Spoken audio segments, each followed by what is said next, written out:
আসসালামু আলাইকুম। আজকে আবার নিয়ে আসলাম আরেকটি নতুন রেসিপি। একদম আমার বাড়ির টাটকা গাছের কিছু নতুন শীতের সবজি আর রুই মাছ দিয়ে একটা রেসিপি। দেখুন কি সুন্দর জমজ তিনটি টমেটো কি সুন্দরভাবে ধরেছিল, আমি উঠিয়ে নিয়ে এসেছি এবং কিছু আলুও তুলে নিয়েছি আর কয়েকটি ধনেপাতা গাছও তুলে নিয়ে এসেছি। আজকের রেসিপিটি আপনাদের জন্য শীতের টাটকা গাছ থেকে উঠিয়ে নিয়ে আসা সবজি আর রুই মাছের রেসিপি। একদম লাল লাল ঝাল ঝাল করে বানিয়ে আজকে আপনাদের সাথে রেসিপিটি শেয়ার করব। দেখুন, প্রথমে আমি গোটা গোটা টমেটো ধুয়ে কেটে নিলাম। এখন আলুগুলো এভাবে এড়িয়ে নিচ্ছি, কেটে নেব। নতুন আলুতে প্রচুর পরিমাণ রস থাকে, দেখুন ভালোভাবে কাটাও যাচ্ছে না, ফেটে যাচ্ছে রসে। এভাবে প্রত্যেকটি আলুই আমি কেটে নিব। খুব সুন্দরভাবে আলুগুলো কেটে নিচ্ছি। এখন আমি পেঁয়াজ ছিলে নিচ্ছি।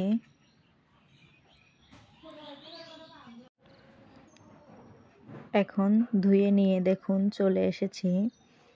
চলুন দেখে নিই। এখন আমি মাছগুলো লবণ দিয়ে ভালোভাবে মেখে পরিষ্কার করে ধুয়ে নিব।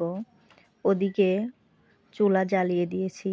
এখন দেখুন পরিষ্কার করে ধুয়ে নিয়ে এখন মাছগুলো, যেহেতু আমি ভেজে রান্না করব, তাই আমি প্রথমে দিয়ে দিচ্ছি স্বাদমতো লবণ, 1 চা চামচ মরিচের গুঁড়ো, 1/2 চা চামচ হলুদ গুঁড়ো দিয়ে এখন ভালোভাবে মাছগুলো আমি মেখে নিচ্ছি। এপাশ ওপাশে যাতে ভালোভাবে লবণটা ঝালটা ঢুকে যায়। দেখুন, এখন আমি চুলায় কড়াইটা বসিয়ে দিচ্ছি। কড়াই একটু গরম হলে দিয়ে দিব তেল। দেখুন, এখন আমি তেলটাও দিয়ে দিচ্ছি। তেল গরম হয়ে গেলে দেখুন তেলটা গরম হয়ে গেছে। এখন দিয়ে দিচ্ছি মাছগুলো। কড়াই এবং তেল দুটোই যদি খুব ভালোভাবে তাতিয়ে নেওয়া যায় তাহলে মাছটা কড়াইয়ের সাথে লেগে ধরে না। দেখুন, এক পাশ হয়ে গেলে আমি উল্টিয়ে দিব। আর এক পাশ হয়ে গেছে, এখন আমি উল্টিয়ে দিচ্ছি। দেখুন,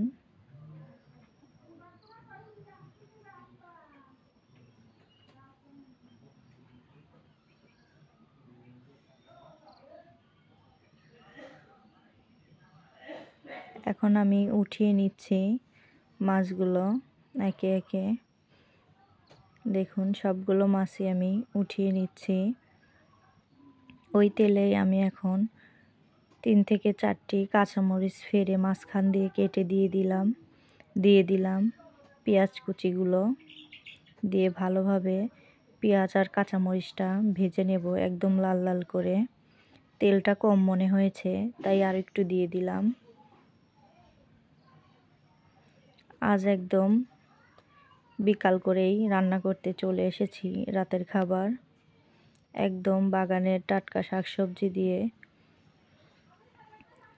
আমার বাড়ির আঙিনায় সব ধরনের সবজিই বোনা আছে। দিয়ে দিলাম 1 চা চামচ পেঁয়াজ বাটা, 1 চামচ আদা বাটা এবং 1 চা চামচ জিরা বাটা দিয়ে এখন দিয়ে দিচ্ছি স্বাদ মতো লবণ এবং দিয়ে দিচ্ছি 1.5 চামচ মতো লাল মরিচের গুঁড়া বা শুকনা মরিচের গুঁড়া এবং 1 চামচ হলুদ গুঁড়ো। এখন দিয়ে দেব অল্প সামান্য একটু পানিটা অ্যাড করে ভালোভাবে আমি মশলাটা কষিয়ে নিব।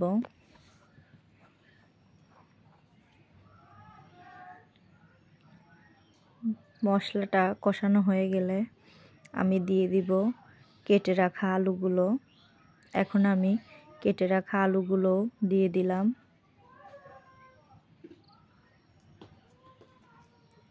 এখন আমি আলুগুলো কিছুক্ষণ কষিয়ে নিব। দেখুন, এভাবে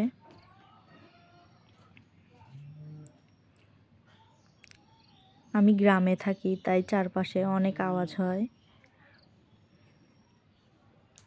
এখন অল্প করে একটু পানি দিয়ে আমি ভালোভাবে আলুটা কষিয়ে নিব বা সিদ্ধ করে নিব। এখন আমি টমেটোগুলো দিয়ে দিচ্ছি, দিয়ে ভালোভাবে টমেটো আলু একটু কষিয়ে নিব।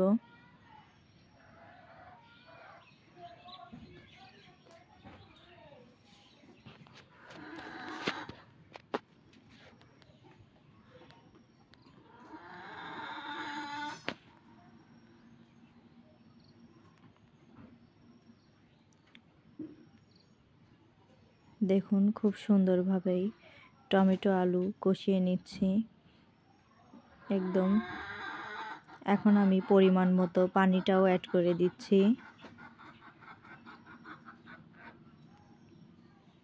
কালারটা একদম টকটকে হয়ে এসেছে।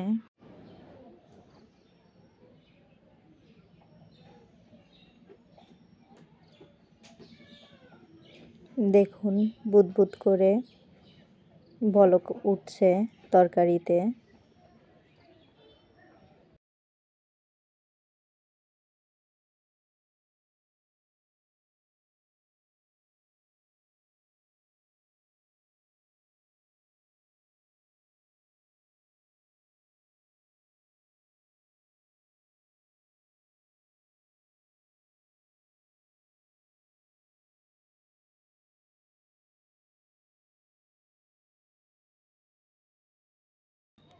দেখুন তরকারিতে বলক চলে এসেছে।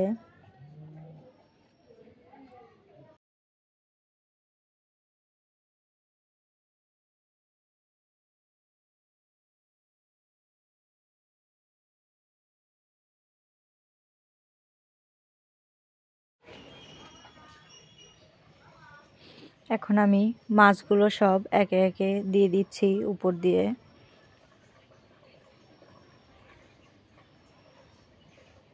দেখুন আমার তরকারির ঝোলটাও অনেকটা কমে এসেছে।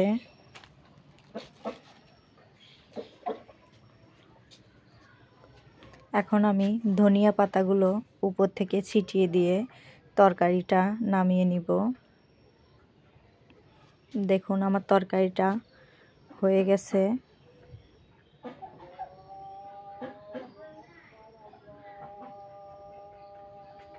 এদিকে আসরের আজানও দিয়ে দিয়েছে। তরকারিটা নামিয়ে নামাজ পড়তে যেতে হবে। দেখুন হয়ে গেছে। এখন আমি তরকারিটা নামিয়ে দিব। দেখুন আমার তরকারিটা কত সুন্দর হয়েছে এবং খুব লোভনীয় হয়েছে। খেতে দারুণ এবং খুবই সুস্বাদু হবে ইনশাল্লাহ।